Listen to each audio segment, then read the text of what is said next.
সবজি, মশলা, আমিষসহ বিভিন্ন খাদ্যপণ্যের সরবরাহ দাম নিয়ন্ত্রণে থাকায় গত অর্থবছরের শেষ প্রান্তিকে কমেছে মূল্যস্ফীতি, যা উঠে এসেছে বাংলাদেশ ব্যাংকের প্রতিবেদনেও।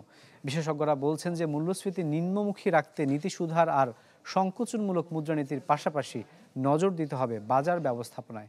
বিস্তারিত জানাচ্ছেন মইনুল হাসান।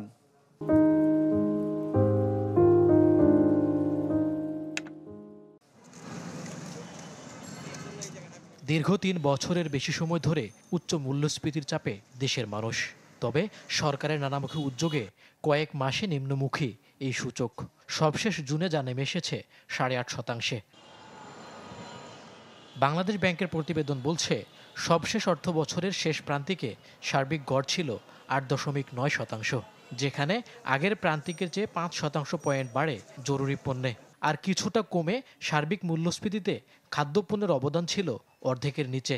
তবে খাদ্য বহির্ভূত মূল্যস্ফীতিতে এখনও ভোগাচ্ছে জ্বালানির দাম। সাপ্লাই সাইডে যে ডিস্ট্রশনটা, সেটাকে আসলে ভালো করে দেখা দরকার, মনিটারি এবং ফিসক্যাল পলিসি এটার পাশাপাশি।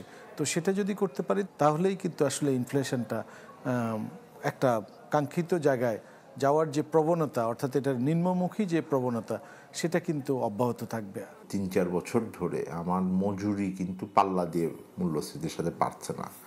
ফলে এটা মূল্যস্ফীতি কিছুটা হয়তো কমবে, কিন্তু মানুষের জন্য যে কষ্টটা, সেই কষ্টটাও কিন্তু অনেকাংশে থেকে যাবে আর একটু লম্বা সময়ের জন্য।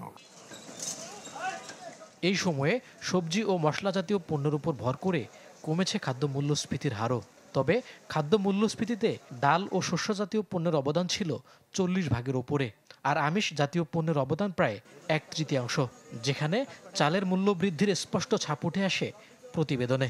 এদিকে পরিকল্পনা কমিশনের সাধারণ অর্থনীতি বিভাগের প্রতিবেদন বলছে, জুনে খাদ্য মূল্যস্ফীতির পেছনে চালের অবদান ছিল প্রায় 51%, আর মাছের ভূমিকা 32.5%। অর্থাৎ 100 টাকার 83 টাকায় গুনতে হয়েছে চাল ও মাছ কিনতে। ডলারের সরবরাহে ঘাটতি ছিল, সেটা একটা চাপের মধ্যে ছিল। এটা এখন অতখানি নাই, সেটাকে ব্যবহার করা।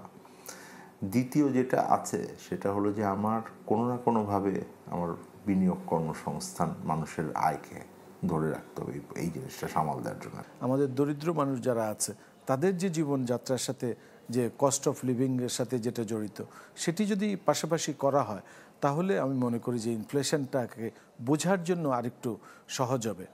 কেন্দ্রীয় ব্যাংকের প্রতিবেদন বলছে, অর্থ বছরের চতুর্থ প্রান্তিকে বেড়েছে মজুরির হারও। রেকর্ড 8.25% বেড়েছে রংপুর বিভাগে। মইনুল হাসান, চ্যানেল 24, ঢাকা।